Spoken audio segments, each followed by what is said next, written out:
그것이 알고 싶다를 떠났잖아 나는. 근데 그 유령이 존재하거든. 일단 나는 거의 매일 꿈을 꾸거든. 아직도 그 약간 쫓기고 내 꿈은 항상 스릴러야. 좀 정치적인 얘기라 그러는데 박근혜 정권 말에 제보가 온 거야. 내용이 뭐였냐면 오늘 밤에 중국으로 가는 컨테이너에 중요한 그 디지털 기기들 다 싣는다는 제보였어. 얼마나 혹하냐. 그치, 빡세다. 그 알저알에서 너가 USB 이렇게 들고 여기 다 있습니다 한 게 되게 자극적이었거든. 가끔 집에서 봤어. 너도 이제 반복해서 봤구나. 역시 빈. 역시 또 알아서 해주신다. 없으면 짜증나거든. 그치, 이거 싱크 맞춰야 돼가지고. 오늘 어쨌든 와줘서 고맙고. 여기 작업실 처음 왔는데. 그러네. 영광입니다. 그러네. 작업실은 처음 왔네. 일단은 우리 둘의 조합을 보는 사람들은 되게 의외라고 생각할 것 같고. 전에 잠깐만 좀 늦어가지고 미안하고 선물로 이렇게 애사심을 또 표현하시는. 아유, 감사합니다.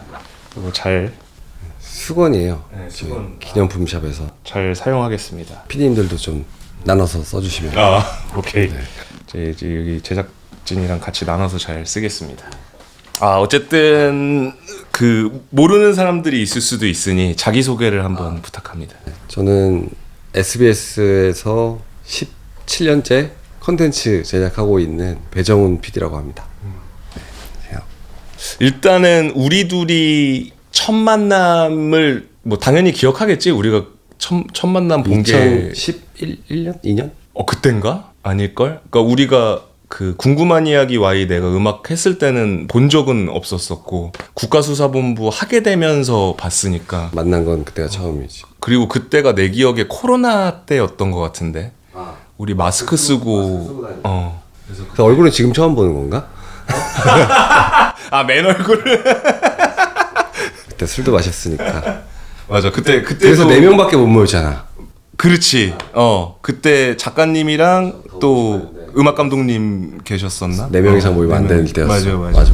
그때 술 먹고 그때가 첫 대면일 거야. 그리고 좀 직접적으로 인연이 됐던 게 내가 그때 몇 주년이었지? 음악 모집한다고 그래가지고 천회 특집이었나? 천회 특집이었나?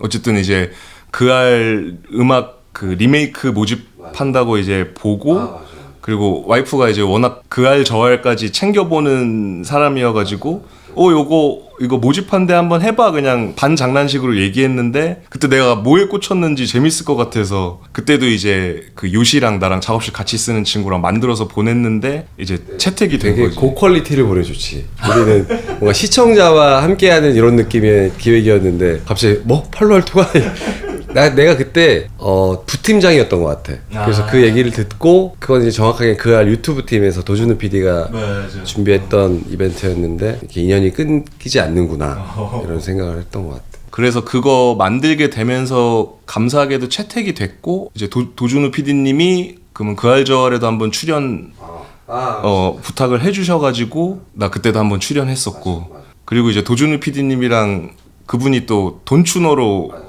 래퍼 출신이라 그래가지고 뭔가 또 더 금방 가까워졌던 것 같아. 그래서 처음에 우리가 2011년인가 12년에 궁금한 이야기 Y를 내가 이제 VCR 만들 때 그때 이제 고려대학교에서 있었던 사건이 있었는데 그걸 좀 이렇게 풍자하는 랩을 그러니까 도준우가 또 래퍼니까 내가 좀 래퍼를 난 잘 모르니까 좀 추천해줘라고 했는데 그때 팔로알토라는 이제 지금의 팔로알토 인지도 지금보다 좀 거의 덜할 때 약간 제아의 고수가 있다 뭐 이런 설명과 함께 추천을 해줬고 뭔가 제작비도 별로 없고 막 이래가지고 좀 이렇게 뭐 조금 좀 드리긴 했을 텐데 아마 이렇게 뭐 의뢰를 했었는데 또 되게 고퀄이 나와서 너무 마음에 빚이 항상 있었지. 나중에 뭐 이렇게 노래 듣다가 막 이렇게 막 방송국 놈들 뭐 돈도 제대로 안 주고 막 재능을 막 이런 가사를 뭐 그런 게 있지 않아. 언젠가 그 얘기했어. 그런 가사 내가 썼을 때 찔려가지고 맞아, 괜히 찔렸다고. 맞아. 뭔가 이제 찔리는 마음 있었지. 그 당시가 아마 2011년 그때일 텐데 내가 2010년에 하이라이트 레코즈라고 회사 만들고 근데 그때 이제 직원들 뭔가 뭐 어쨌든 월급도 챙겨줘야 되고 막 하다 보니까 내가 그때 닥치는 대로 일을 다 할 때였어. 그리고 그때 나는 사실 그런 방송음악 하는 경험이 많이 없을 때였어서 일단 들어온 거에 기분이 좋았고, 그리고 나도 궁금한 이야기 Y를 그 당시에 좀 보던 사람이어가지고, 그리고 내가 보던 프로그램에서 뭔가 음악을 이제 만들어 달라고 하니까 되게 반가웠고, 그때 이제 그런 방송음악들로 돈을 벌면은 나는 이제 그걸로 이제 회사를 운영을 했었지. 그래서 나는 그때 사실 뭔가 뭐 돈이 적네, 뭐 착취를 당했네 이런 생각은 전혀 안 했고, 그냥 진짜 즐거운 마음으로 했지. 근데 나중에 그런 가사는 왜 쓴 거야? 그건 이제 다른 일이 있었겠지. 다른 일이 이제. 그래서 국가수사본부 때 이제 되게 염치 없이 다시 연락을 하고 막 이럴 때 좀 이제 그때는 그래도 그때 그 궁금한 이야기 Y 때보다는 좀 예산이 어느 정도 있어서 이게 좀 뭐 이렇게 정확하게 하고 싶다 뭐 이런. 그리고 오히려 국가수사본부 때는 너무 기뻤고, 그리고 그 전에 이미 그알 음악을 만들면서 막 그알 저알도 나가고, 그리고 도준우 PD님이 그때 이제 나 녹음하는 스케치 따신다고 그래서 여기 촬영도 오시고 이래서 그때 막 되게 화기애애했거든. 그래가지고 워낙 이제 좋은 추억으로 남아 있어서 내가 심지어 그때 선물 받은 그것이 알고 싶다 티셔츠를 입고, 그때 내가 쇼미더머니 9인가 프로듀서로 출연할 때였어. 맞아. 그거 입고 나가기로 했잖아. 그래서 입고 나갔었나? 그때 그 팀 디스 배틀 할 때 내가 그걸 입고 나가가지고 거기 이제 엠넷 그 작가님들이랑 PD님이 왜 그것이 알고 싶다를 뜬금없이 입고 왔냐고 막 그랬었지. 나는 그게 뭔가 재밌었지. 엠넷에 나가서 다른 방송 티를 입고 있다, 이게 뭔가 재밌잖아, 뭔가 상황이. 그리고 나는 뭔가 늘 그런 뭐 다큐 음악 같은 거 그런 거에 좀 참여하고 싶은 어떤 마음이 있었는데 거기에 참여하게 돼서 너무 기뻤지. 그런 부담 같은 거는 없나? 그래도 셀럽이고 뭐 래퍼고 연예인인데 뭔가 그런 사회 참여적인 뭐 또 랩이라는 힙합의 정신이 그런 거겠지만 그래도 뭔가 직접 닿는 작업들을 하는 거니까. 아니야, 나는 오히려 좋았고, 만들고 이제 릴리즈가 되기 전에 몇 개를 보여줬었어. 근데 보면서 진짜 너무 그 현정감이 있어가지고, 와, 내가 이런 작품에 함께 할 수 있다라는 그 기쁨이 되게 있었거든. 국가수사본부? 국가수사본부. 그리고 이제 릴리즈 되고 나서도 웨이브로 이제 챙겨봤을 때도 그래도 이런 작품에 함께 할 수 있어서 너무 좋았다고 생각했고, 요시랑 나랑은 걔랑 이제 같이 여러 곡을 많이 거의 10년 동안 작업했는데 그 중에 5손가락에 안 뽑는 곡이야. 되게 마음에 드는 우리의 크라임씬. 합작. 크라임씬. 그래서 그것도 되게 우리가 나름 그때 평소에 안 했던 음악적 시도를 해가지고 그런 것도 되게 만족스러웠고, 그리고 그게 되게 좋은 게 약간 부모님한테도 좀 자랑할 수 있는 뭔가 궁금한 이야기 Y 때도 되게 좋아하셨거든. 부모님이 뭔가 공익적인 느낌이 있잖아. 뭔가 음악으로 뭔가 좀 사회적인 뭔가의 목소리를 내는 그런 느낌이니까 새록새록 기억이 나네.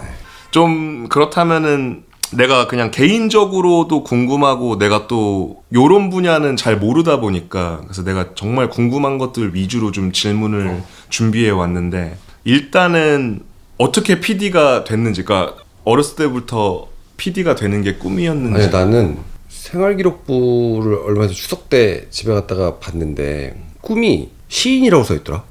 그래. 계속.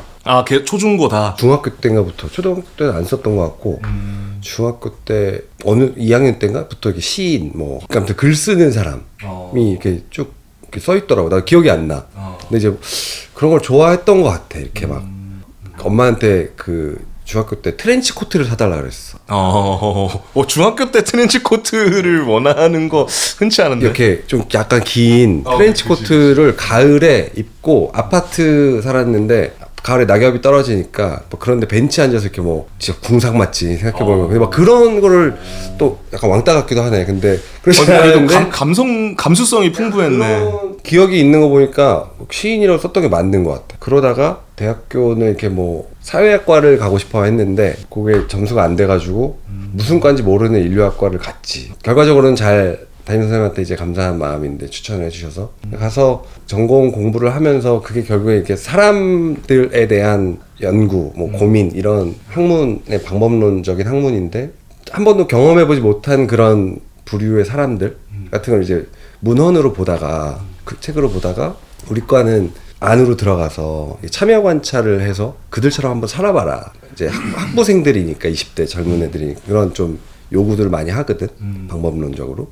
그러다가 이걸 좀 영상으로 찍어보면 어떨까? 이게 글쓰기로 잘 안 되니까 이게 그런 일들을 하면서 서서히 다큐멘터리에 대한 관심은 생겨났는데 그때 대학교 3, 4학년 때 이제 그 학교 근처에 그 푸른 영상이라고 김동원 감독님이라고 이제 한국 다큐멘터리의 아버지로 불리는 그런 분이 운영하시는 푸른 영상이라는 영상 집단이 있었어. 근데 거기에 이제 겁없이 찾아가서 같이 뭐 막걸리도 얻어먹고 주말에 같이 축구도 하고 이제 대학생 때? 대학생 때 그러면서 이제 이런 일을 좀 직업으로 가지면 어떨까 이런 생각을 처음 했던 것 같고 용돈도 벌고 등록금도 벌어야 하니까 이제 EBS의 그 파견 사원으로 이렇게 들어가서 이제 한번 방송국은 어떤 곳이지 해서 이제 좀 일을 하다가 이제 확신이 섰어.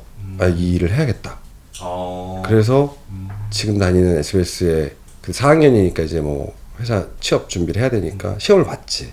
이제 운 좋게 돼서 17년 얼마 전에 내 퇴직금 조회를 해가지고 정확히 하는데 17년 1개월 다녔더라고 회사를. 그래? 그래서 17년째 다니고 있지. 근데 그 시인이라고 꿈을 장래희망을 써냈던 그때로 돌아가서 생각해보면 나는 우리 일이 닮아 있는 게 있는 것 같아. 그 시인이라는 직업. 그렇지. 우리가 하는 일이라는 게 결국에는 또 이 거추장스러운 이 카메라라는 도구를 들고 그 사람들 속에서 그 관계 속에서 뭔가 이야기를 또 담아내는 기록하는 그런 일. 되게 재밌게 얘기했나. 근데 아니요, 그거 좋은데? 그런 거니까. 그런 맥락에서 보면 또 그 인상적인 뭔가 한 줄의 메시지를 뽑아내는 일이기도 하잖아. 그치. 그때 장래희망으로 썼던 시인과 지금 내가 하고 있는 일이 좀 닮은 구석이 있는 것 같아 라는 합리화를 하면서 살아가고 있지. 나는 이제 그것이 알고 싶다 뭐 이런 그다음에 국가수사본부 같은 범죄 장르들을 콘텐츠로 많이 만든 이력이 있는데 사실은 이거는 뭐 굳이 막 설명하고 다니는 이야기는 아니지만 나는 사실 절대 그런 결의 사람은 아니거든. 되게 여리고 겁도 많고 약간 나는 나 스스로를 그런 사람이라고 생각하는데 그런 범죄 뭐 크라임 장르 이런 것도 사실은 우리는 그 거친 면을 봐서 그렇지 그 이면에는 되게 아픔과 슬픔들이 늘 공존하는 거잖아. 그리고 이게 사실은 동력이거든. 이 일을 해야 하는. 맞아, 그런 것 같아. 왜냐면은 기본적으로 좀 다큐라는 형식 자체가 휴머니즘이 마음속에 좀 강해야 할 수 있는 거라고 생각하거든. 왜냐면은 휴머니즘이 강해야 이 거친 파트들도 그 해낼 수 있는 거라고 생각해서. 무섭고 겁나지 항상 그런 일을 할 때 나도. 그래서 나도 이제 좀 궁금했던 게 너가 SBS 입사하고 나서 처음으로 조연출로 참여했던 게 동물농장. 아니야. 처음에 세상에 이런 일을 했고 한밤의 TV 연애도 잠깐 했고 그때는 이제 6개월 단위로 이렇게 로테이션 돌거든. 프로그램 그러니까 좀 이것저것 배워봐라 뭐 이런 취지지. 근데 되게 뭐 약간 이상한 반항심 저항심 같은 게 있었나 봐. 어려가지고 26살 7살 때 시키는 거 뭐 말도 안 듣고 뭐 이렇게 고쳐 그러면 싫어요 뭐 이러고 하고 하다가 기억나는 일화 중에 내가 어느 날 되게 화가 났어. 팀장과 뭐 메인 작가와 뭐 그 닭달에 너무 힘이 들어서 그때는 어리니까 약간 이직도 생각할 수 있을 나이잖아. 이 일이 안 맞나 막 이런 생각도 해보면서 그러니까 비가 오는 날이었는데 술을 마셨어. 뭐 누굴 만나서 이렇게 처마 밑에서 이렇게 담배를 피다 너무 빡이 쳐가지고 팀장, 메인 작가, 부팀장한테 문자를 보낸 거. 술김에. 막 취하진 않았는데 정확하게 뭐라고 그랬냐면 나는 당신들의 하수인이 아니에요. 마치비오 이렇게 보낸 거야. 근데 세네, 세게 보냈네. 나 지금 이제는 같이 얘기하면서 그런 일화들 얘기하면서 웃는 관계지만 그걸 보내놓고 아니면 회사 때려치지 뭐 막 이런 생각을 했던 것 같아. 근데 꽤나 공격적이었는데. 다음날 아침 9시에 정확하게 CP한테 전화가 왔어. 어디야? 말투가 이러시거든. 어디야 임마? 막 이런 분이야. 집인데요. 술도 안 깨가지고 집인데요 이러고 있는데 당장 태워. 그때는 이제 회사 근처 살 때니까 부랴부랴 씻고 막 되게 무서운 분이거든. 그래서 딱 앉았어. 너 내가 왜 부른지 알지? 근데 그때부터 한 40분가량 이제 갈굼을 당했는데 제 눈물이 억울해가지고 막 눈물이 막 그러다가 그때 이제 궁금한 이야기 와이를 간 거야. 기억할지 모르겠는데 이제 장애인들을 막 이렇게 입양해서 자기 호적에 올리면서 부정수급 타먹고 했는데 목사 사랑의 집이라는데 목사를 딱 그 사건을 만나게 되면서 PD가 되고 처음으로 이제 눈이 한번 돌아간 거지 나도. 거기에 이제 완전 그게 된 거구나. 그러면은 그것이 알고 싶다는 몇 년도부터 내가 들어가게 된 거야? 조연출했던 건 빼고 직접 연출했던 게 2014년에 2014년. 처음 2월 달에 처음 갔거든. 3월에 첫 방송을 했으니까 4년 정도 했어 연출을. 4년 정도 스트레이트로 하고 김어준의 블랙하우스 라는 프로그램을 하고 잠깐 노동조합에 잠깐 전임자로 갔다가 다시 돌아올 때 다시 그것이 하고 싶다를 보내셔가지고 그때는 이제 뭐 부팀장, 팀장 이렇게 관리자를 또 한 1년 6개월 정도 하다가 이제 국가사본부를 한 거지. 그러면은 정말 그 밀도 있게 막 현장도 가고 이랬던 건 딱 2014년부터 4년 동안 3년 8개월 정도? 3년 8개월. 그러면 조금 길게 한 편이야 그 정도면. 보통은 의무복무가 보통 2년 정도. 그래서 우리가 군대라고 표현했는데 옛날에 2년 정도 하면은 이제 이동이 가능한 의가사제대는 아닌 이제 뭐 이런 다른 프로그램을 노려볼 수 있는. 어. 그때는 딴 거 하고 싶은 게 별로 없었던 것 같고 그것이 하고 싶다 너무 재밌었고 재밌다는 표현이 좀 그런가? 아무튼 할만했고 그래서 조금 길게 한 편이지. 그러면 그런데 말입니다도 작가님이 처음 적었던 걸까? 그 워딩에 대한 좀 각자의 주장이 좀 다른데 여기 또 다르구나. 분분하구나. 다 자기가 했다. 정확한 건 나는 안 했어.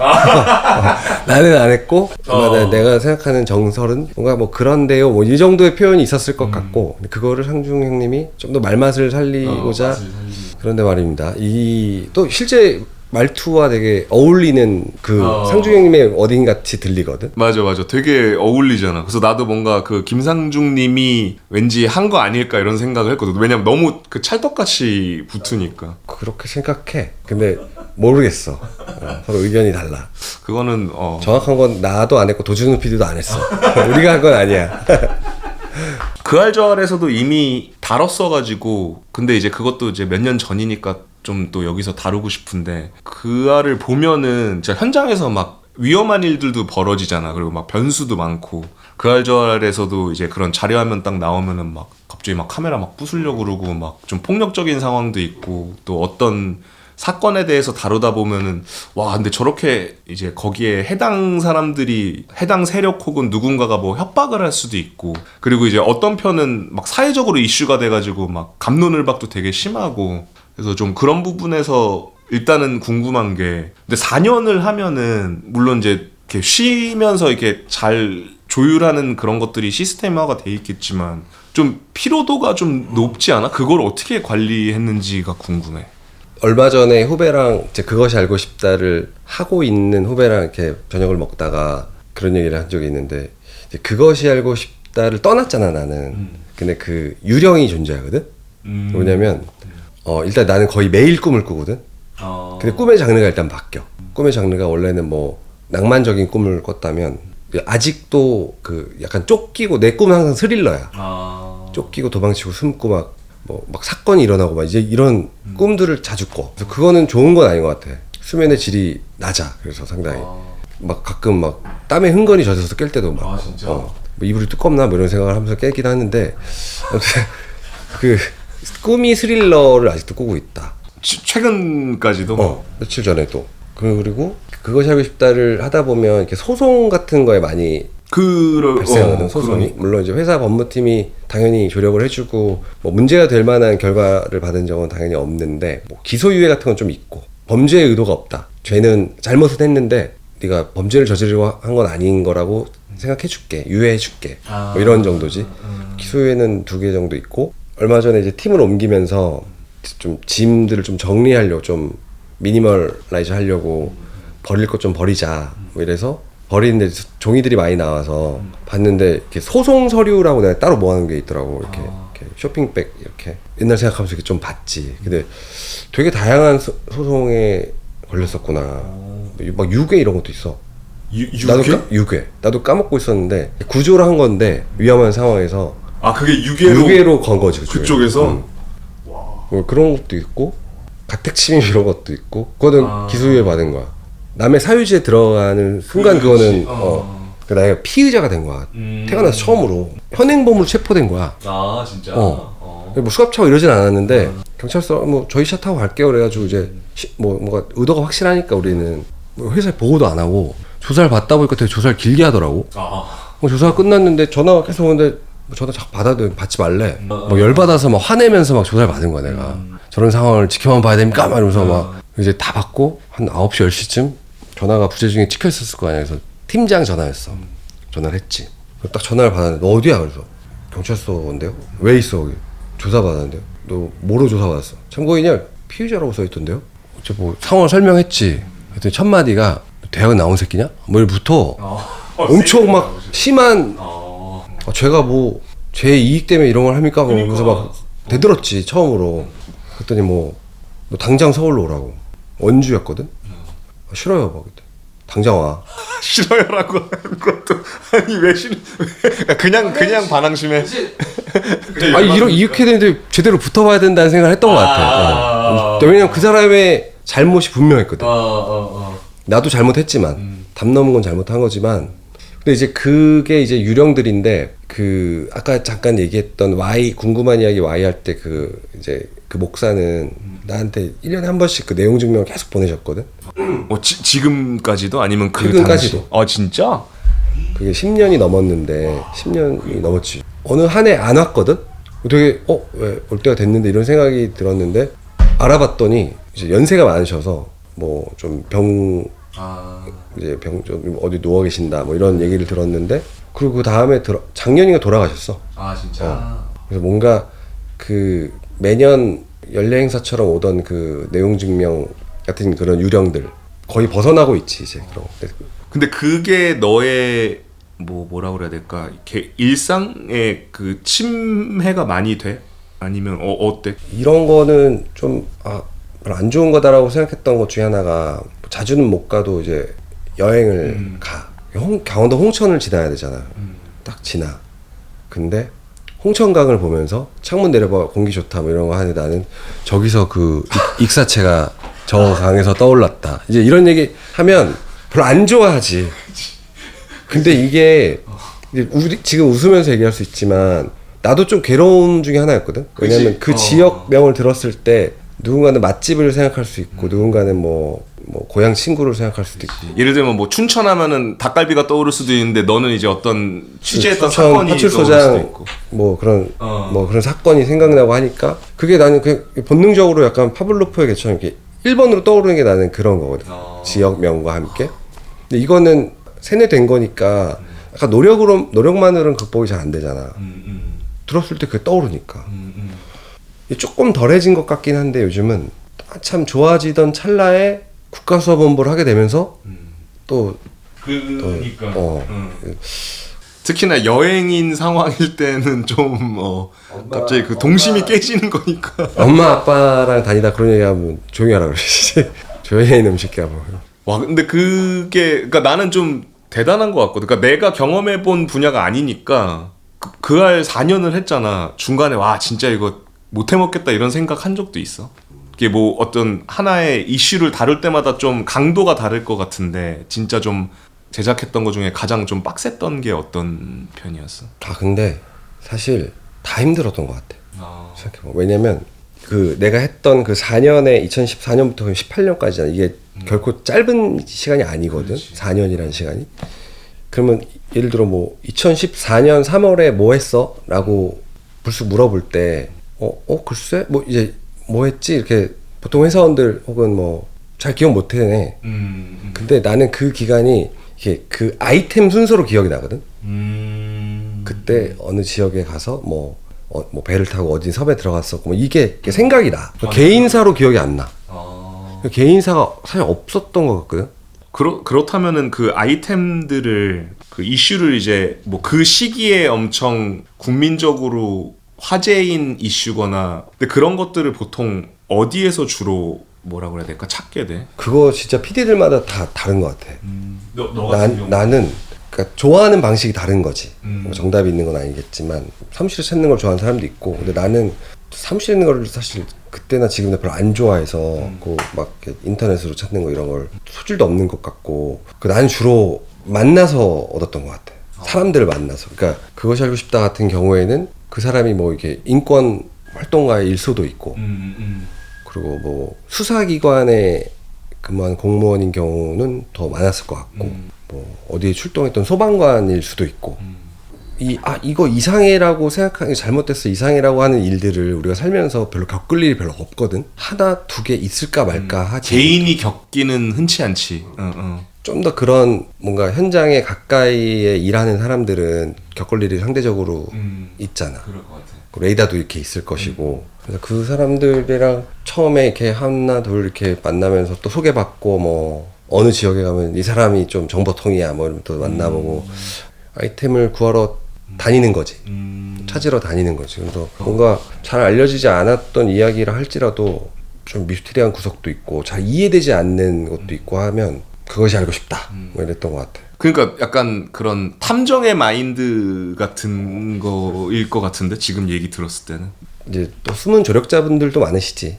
예를 들어 뭐 퇴직한 경찰관인데 자기가 뭐 현직에 있을 때 만족스럽지 못한 결론에 도달한 그 마음의 빚 같은 거를 우리를 통해서 좀 더 알리고 정확하게 방송될 수 있게끔 도와주시려고 하는, 우리는 그 권한 같은 게 없잖아. 취재를 할 뿐이잖아. 이야기를 모으고. 근데 그럴 때 그런 분들이 겉으로 막 전면에 드러나진 못하지만 신분상 뭐 그런 숨은 조력자분들이 많지. 그러겠다. 근데 그때 맺었던 그런 인연들을 바탕으로 국가사본부를 한 거야. 그랬을 것 같아. 맞아. 그때 그 인프라가 쌓여서 결국에는 그게 그 작품이 나온 거지. 그러면은 그런 그냥 일반 제보 같은 것도 되게 많이 올 것 같거든. 그 팀으로 많이 들어오고, 내가 뭐 SNS 같은 거를 좀 해야겠다라고 그때 트위터를 많이 했던 것 같은데 그 이유도 사실은 제보 때문이었는데 나는 그냥 일개 PD인데 뭔가 제보 요청을 했을 때 막 리트윗이 막 2,000번 되고 막 이런 경험들을 그때 했거든. 근데 그리고 실제 들어왔어 제보가 내 메일로.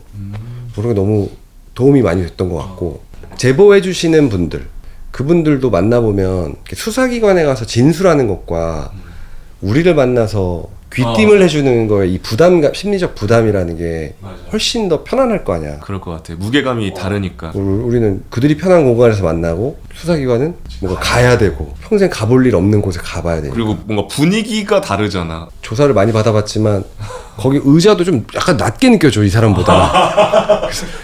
약간 내려다보고 약간 주민호의 프로듀서 참가자 같은 느낌으로. 막 인상 쓰고 막 이러고 괜히 뭐 잘못한 것도 없는데 약간 이상한 기분이 들거든. 당연히 일반 제보자분들 싫겠지.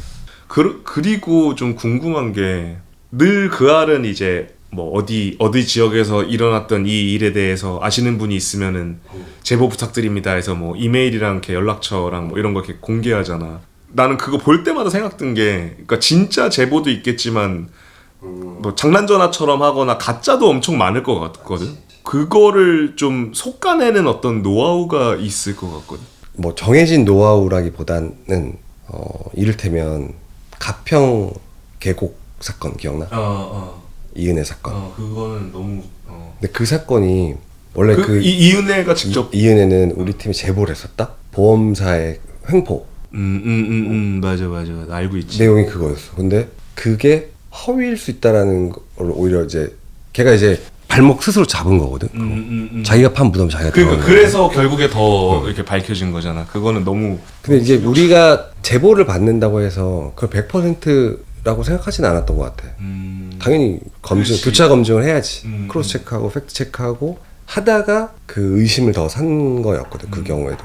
그 사건 할 때 나는 이제 팀장이었고 담당 PD는 김영태 PD였는데 그게 거짓말이라는 거를 알았을 때 소름 돋았겠다. 무서웠지.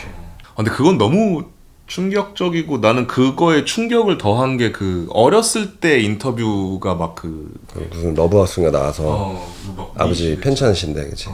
그냥 진짜 말도 안 되는 장난 전화 같은 거 있을 거 아니야. 그러니까 막 이게 일에 방해가 되는, 그러니까 진짜 사사로운 막 짜증 날 수 있는. 그러니까 왜냐면 이게 SBS에서 하는 되게 오래된 너무 유명한 프로그램이니까. 그 제보의 스트레스는 그 전화를 직접 응대하는 보조 작가, 취재 작가분들이 제일 많이 받는 것 같고, 밤에도 막 전화하고 막 술 먹고 전화하고. 그러니까. 진상들도 많거든. 별의별 일이 다 있을 거. 근데 그러다가 사람 여러 살릴 수도 있어. 왜냐면 되게 불안한 상태에서 전화하시는 분들도 많아.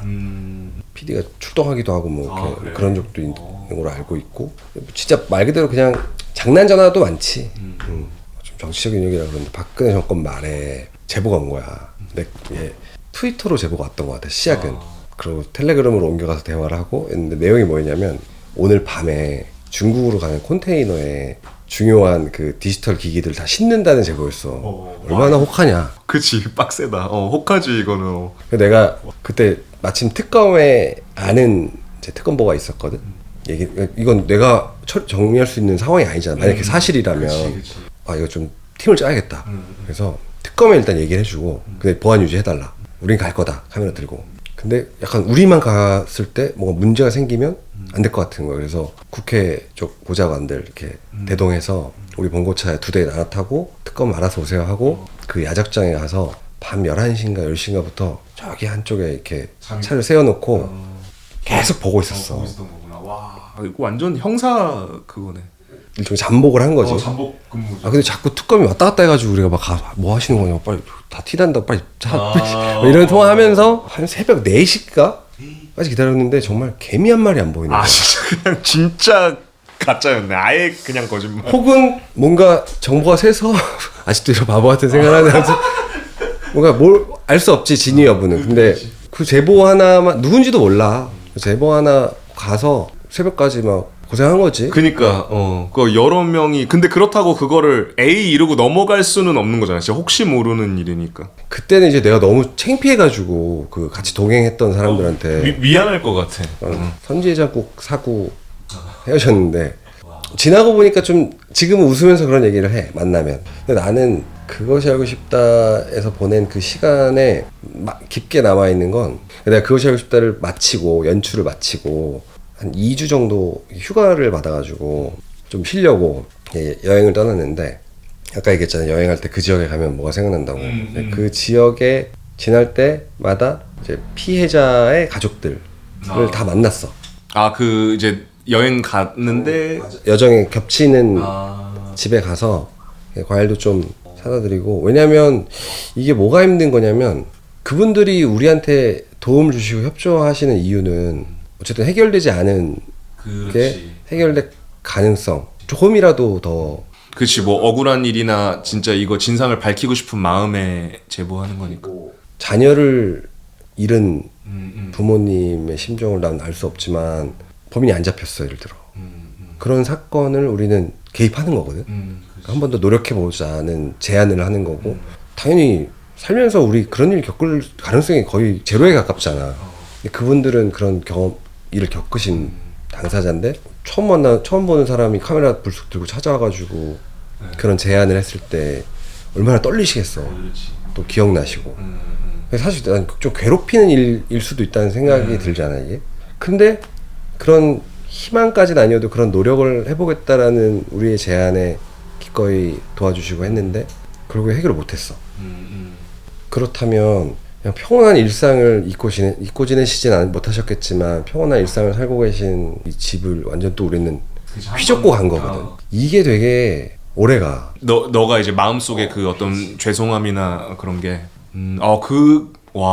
당연히 그런 마음이 드는 게 좋은 거지만 그래도 어쨌든 너도 이제 쉬는 건데 그 와중에 나는 찾아뵈러 간다는 것도 사실 이런 생각을 해. 그때는 뭔가 일이라는 생각에 그냥 큰 고민 없이 찾아가고 막 시간 없으니까 막 빨리 가서 부탁드리고 막 그런 것들이 마음에 계속 걸리는 거구나. 좀 어렸었나? 이런 생각도 하는데 30대 초반 중반이었으니까 지금보다 좀 어렵겠지. 근데 지키지도 못할 막 그런 약속까지는 아니지만 아무튼 막 그런 걸 어떻게 그렇게 겁없이 했을까? 그런 말들을 그러니까 내가 뭐라고 그 사람들한테 가서 그렇게 했을까? 뭐 이런 이게 좀 그때보다 좀 철들어서 그런 걸 수도 있고 아니면 뭐 그런 빚이 너무 많이 쌓여서 이런 생각을 할 수도 있는데.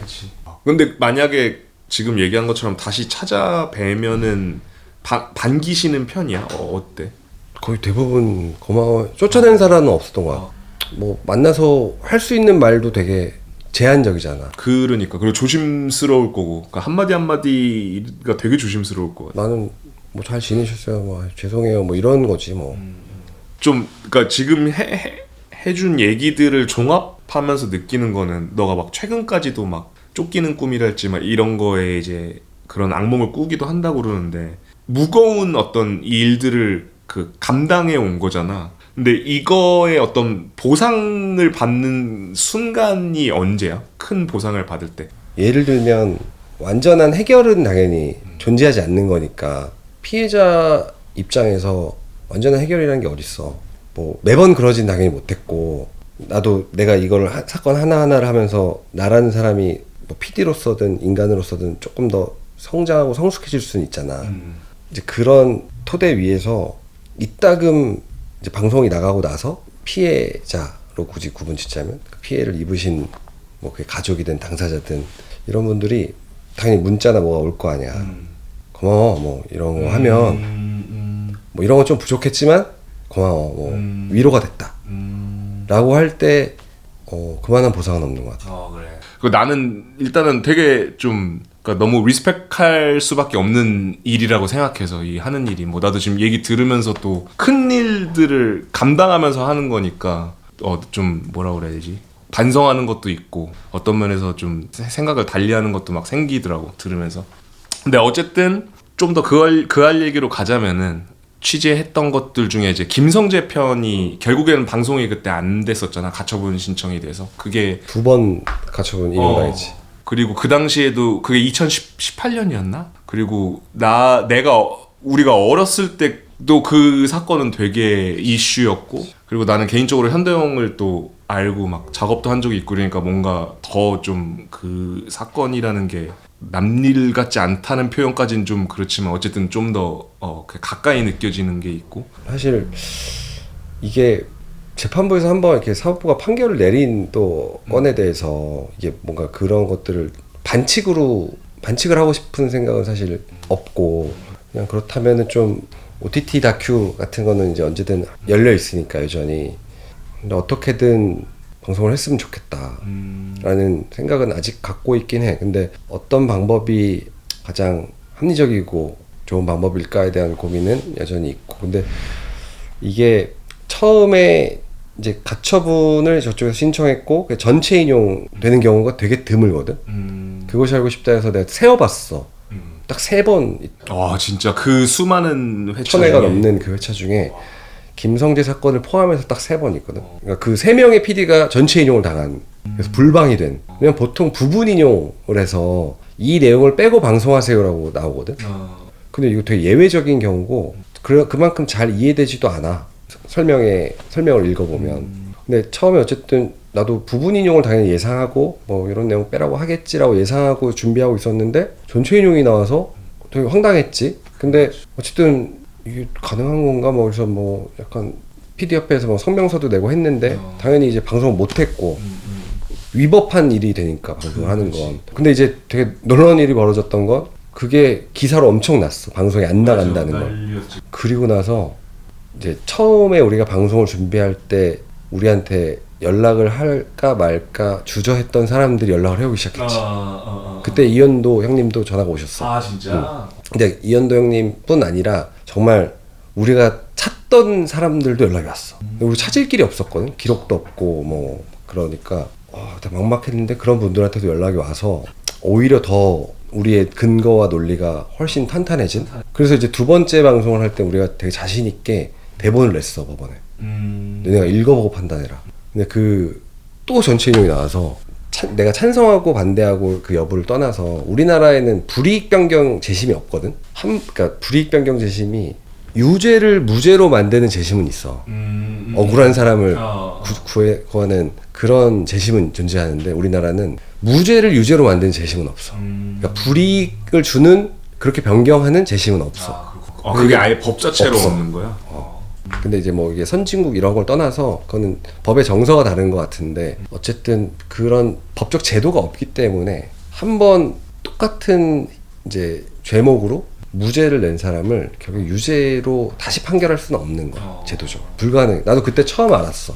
아니 근데 그 방송 자체로 유죄가 되는 건 아니잖아. 그러니까 그런 가능성이 더 커지는 거긴 해도 그거는 이제 법이랑은 달리 이거는 그냥 방송인 거니까. 그러니까 취재한 거를 방영하는 거니까.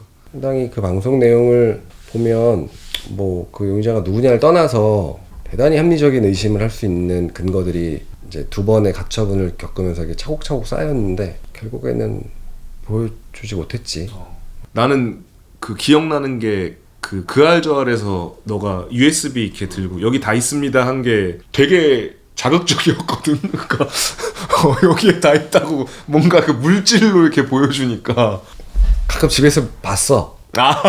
너도 이제 반복해서 봤구나. 이제는 안 갖고 다녀.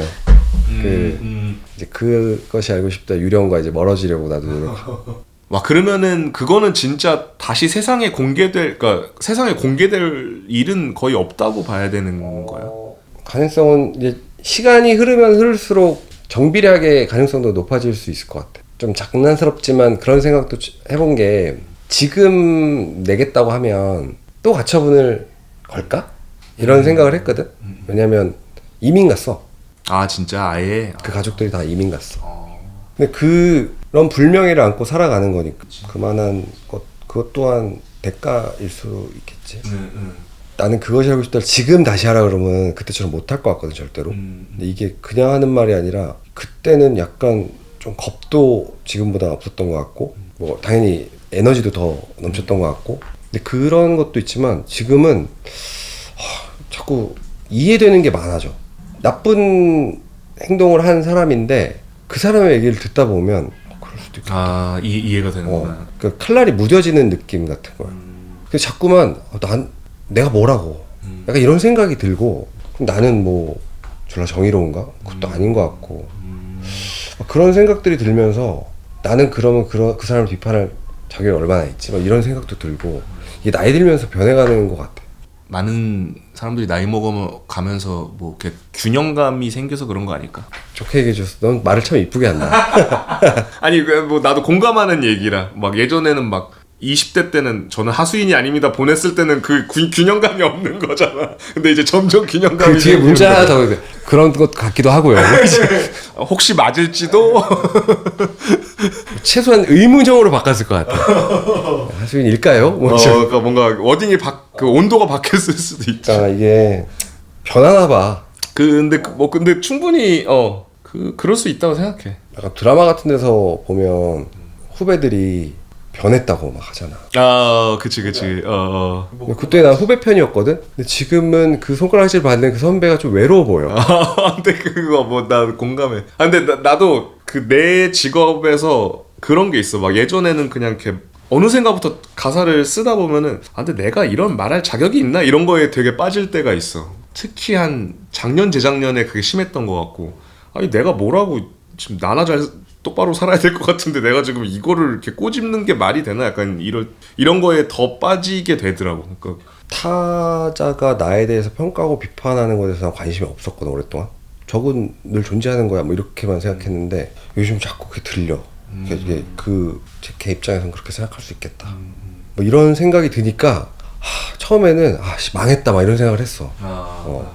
여기서 흔들리기 시작하면 안 될 것 같은데 자꾸 근데 요즘 나의 고민이야. 그래서 내가 그때 20대 후반이었으니까 막 가택침이 막 유괴 이런 게 용인되지. 지금 우리가 43이냐? 그 40대 중반이 담 넘고 막 이러고 있으면 그거 좀 그런 건가? 근데 이제 그러면 난 변한 건가? 안 좋게? 막 이런 생각이 드는 거죠. 그러니까 이제 현장을 뛰던 사람에서 관리자가 되는 거 아닐까? 근데 이제 그러면서 후배들한테 야 뭐 열정이 없어 이런 얘기할 자격이 없는 거지 사실. 그럴 수도 있지. 이게 막 다 연쇄적으로 나는 사춘기가 안 왔었거든. 그럼 뭐 지금 이런 게 사춘기가 막 이런 생각이 든. 그 하수인 그때 사춘기였을 수도 있겠다. 그러니까 오춘기 같은 그런. 내가 막 말 안 듣고 반항하고 선배들한테 어렸을 때 그랬을 때 그 선배들이 그런 얘기 흔하게 듣잖아. 너 같은 새끼 만나봐라 막 이런 거 하잖아. 많이 만나고 있어. 결국에 다 돌려받는 거구나. 과거를 지울 수는 없으니까. 그러면서 요즘 조금 노력하고 있는 것 중에 하나는 후배 세대들한테 좀 약간 물어보려고 해. 내가 모르니까. 근데 이제 가끔 좀 혼나기도 하고 그렇게 말하지 말라고 막. 근데 그게 그런 게 있잖아. 충원을 해주는 사람들이 없어지는 순간 오히려 되게 곧 외로워지는 상황에 가는 거니까 그 밸런스를 잘 어쨌든 그 윗사람이 될수록 그 밸런스를 잘 그 해야 되는 것 같아요. 왜냐면 계속 그런 거를 안 들으려고 하고 차단하고 되게 수직적으로 대하는 순간 그 사람들도 이제 얘기하기 싫잖아. 그러니까 사실 그렇게 얘기하는 것도 다 애정이 있고 뭔가 생각이 있으니까 하는 얘기인데 아이 뭐 안 들으면 하지 말지 뭐 어차피 내가 피곤한 일인데 이렇게 되면서 얘기하지 않기 시작하면은 어쨌든 발전하지 못하기 쉬워지는 거니까. 우리 또래 사람들이 이런 고민 많이 하고 있을 것 같아. 나도 얼마 전에 승진했어. 그니까. 8월 1일부로. 이제 직함이 어떻게. 정확하게 직함은 팀장. 회사 보직자가 된 거지. 우리 팀이 이제 SBS의 외주 제작팀이라는 팀인데 그 팀에 뭐 여러 기능들이 있어. 근데 좀 핵심 미션은 그 팀 이름처럼 외주 제작사랑 협업해서 좋은 콘텐츠를 만들어라.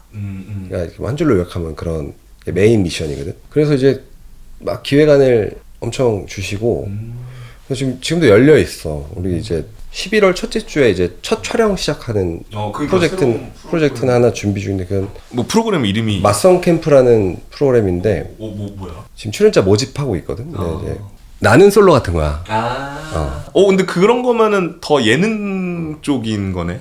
근데 나는 그런 장르를 제작해 본 적이 없지만 이제 그 솔로 지옥을 제작했던 그 회사랑 같이 이제 협업해서 제작을 하니까 나도 좀 배울 수 있는 기회가 되겠지. 그런 장르를. 어떻게 보면 그동안 해왔던 거랑 완전 좀 다른 영역이겠다. 이제 그것이 알고 싶다랑 유령과 이별해야지. 이제 유령을 쫓아내는 테마작업. 그또 과한 표현을 쓰고 무슨 그건 그거대로 훌륭하게 존재하겠지. 근데 나랑은 이제 좀 멀어지. 근데 그 나는 솔로 같은 건데 이제 5박 6일 정도부터 합숙하거든. 근데 우리는 엄마가 같이 와. 아 진짜? 엄마랑 같이 합숙해. 와 이거 진짜 별의별 일이 벌어지겠는데 이거? 벌써 기대되는데? 이게 긴 설명을 안 해도 지금 저희 PD님도 그렇고 다 이게 각자 상상을 하는 게 있다. 별의별 와 이거 우리는 그래서 연애하러 오는 프로그램이 아니야. 그러니까 맞선 캠프 결혼하러 오는 결혼하러. 와 결혼 정령기에 선남선녀가 모여서 전쟁을 치르겠지 이제.